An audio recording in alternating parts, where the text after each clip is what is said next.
Football picks up a huge conference win. And YSU crowns another Horizon League champion. All this and more here on the Penguin Rundown.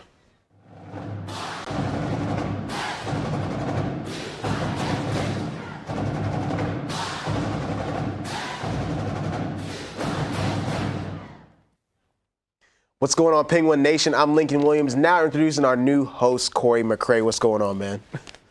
I'm doing pretty good. I'm pretty excited. I mean, this has been a great project that you spearheaded yourself, and really it's kind of picked up, and I mean, like I said, it's the pinnacle of YSU TV here. Yeah, you know, when you got guys like you, Corey, and Mike, and John, and Margot, and everybody, and you just got a good cast of people, and it's really genuine. So, Penguin Nation, thank you for allowing me to sit here and talk to you guys about everything I love, YSU sports. But enough of trying to get glassy-eyed. Let's talk about some soccer, Corey. Exactly. Coach Boateng and the YSU soccer team wrapped up their season this past Friday with a tie in Green Bay, Wisconsin. Sophomore Allison Green scored in the 9th minute to even things at 1, while junior Marissa Martin notched her 7th goal of the season to give the Gwens a lead in the 11th. However, Phoenix forward Haley Fowl would tie things up in the 15th after 2 overtime periods. Both YSU and Green Bay would have to settle for a 2-2 tie. YSU finished the season 1-13-2 overall, while boasting a 1-7-1 record in the Horizon League.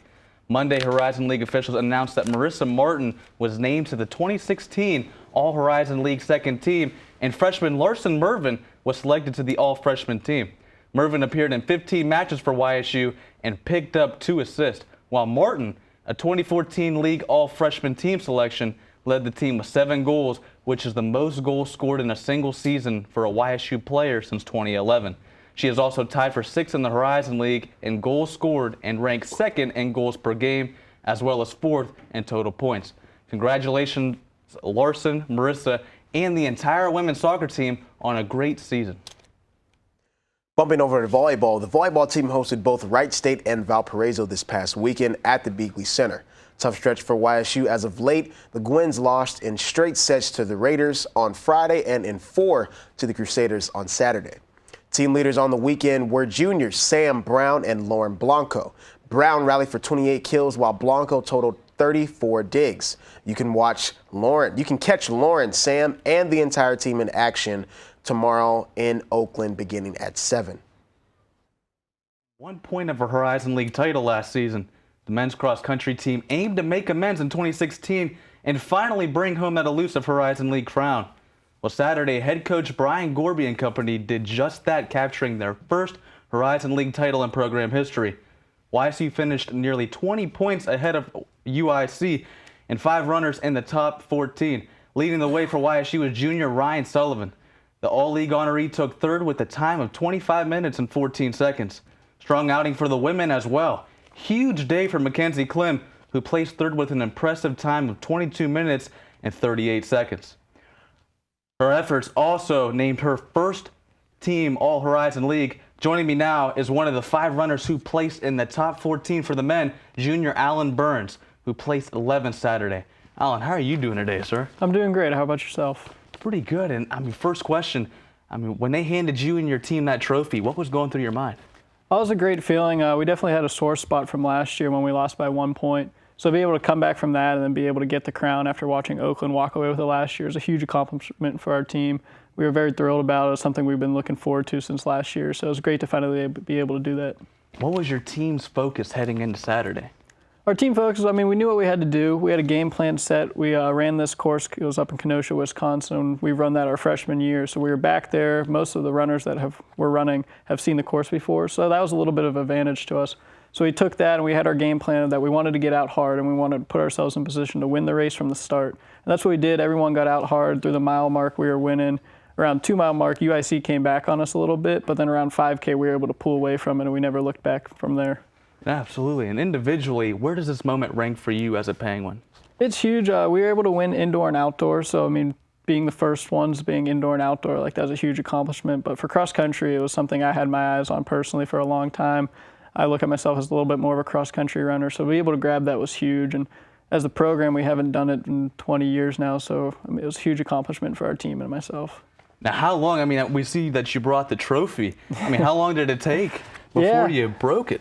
Well, that wasn't really our fault. What happened is it's a pretty heavy trophy, not going to lie, and the base of it was held together with two-sided Show tape. that to everybody. I mean, that's with a little bit of pretty. celebration, it did fall apart on us, but we're going to get it fixed up and make sure it's good to go in the showcase and show it off in the watch a little bit. So. Fantastic. And what was Coach Gorby's message to you guys before the race? It was just like our game plan that I explained to you. He told us that we knew what we had to do, and he believed that we were the team that's going to win it. Coming in, we were definitely the favorites.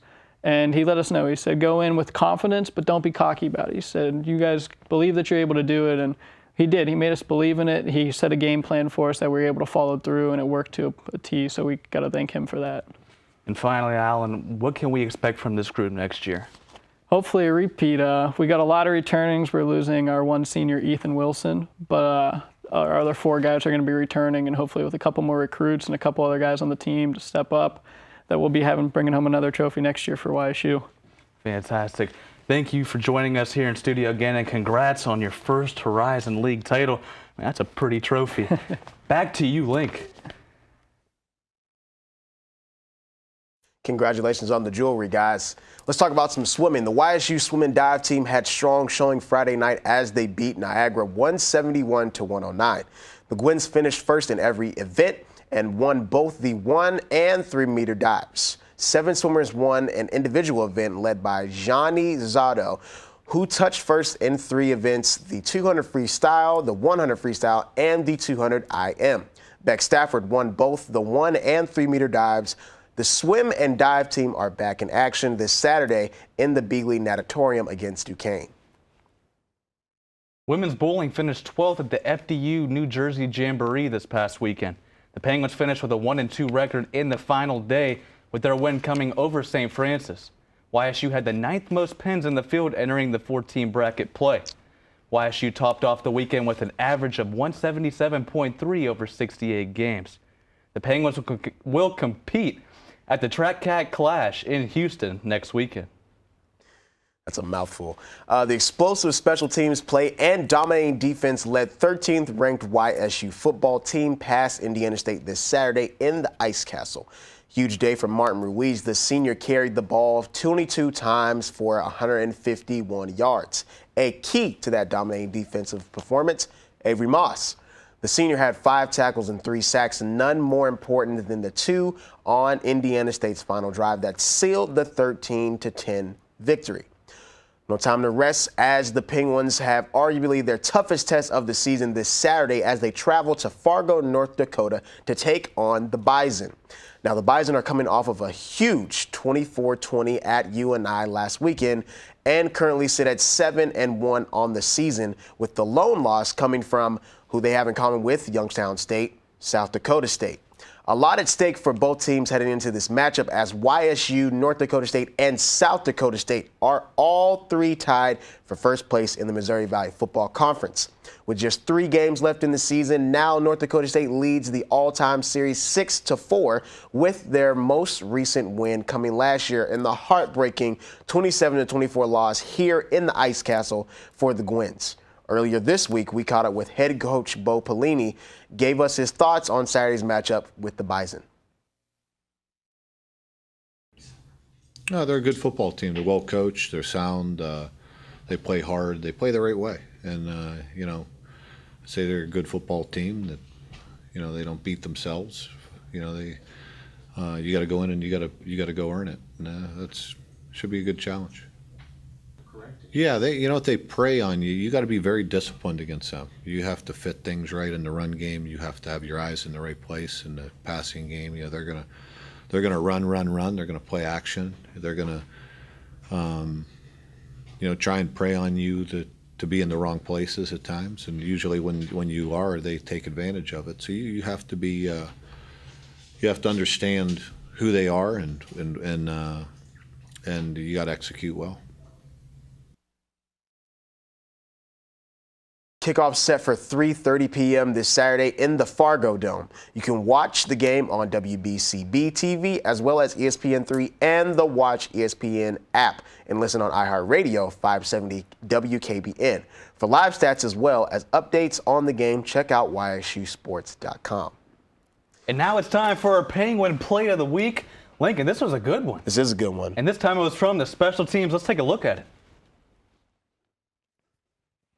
So we got a nice kick coming out of this. And listen, this play was so phenomenal that it even made the Play of the Week in other news, right? But you got Darian Townsend here making so many moves.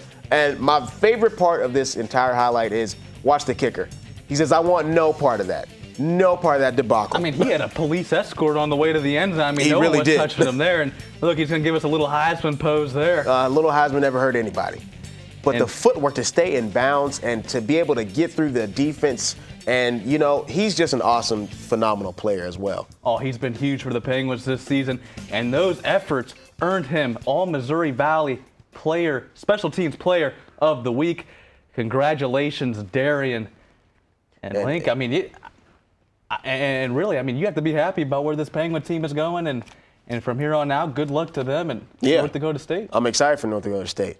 But, you know, it's hard to come to a close here. But, you know, Penguin Nation, thank you for kicking it with us. Thank you for kicking with me. I really appreciate it, guys. But besides me, you stay tuned to this Penguin Rundown. For news, highlights, and more, go on YSUsports.com. And for social media, for Facebook, Twitter, and Instagram, go to Penguin Rundown 1.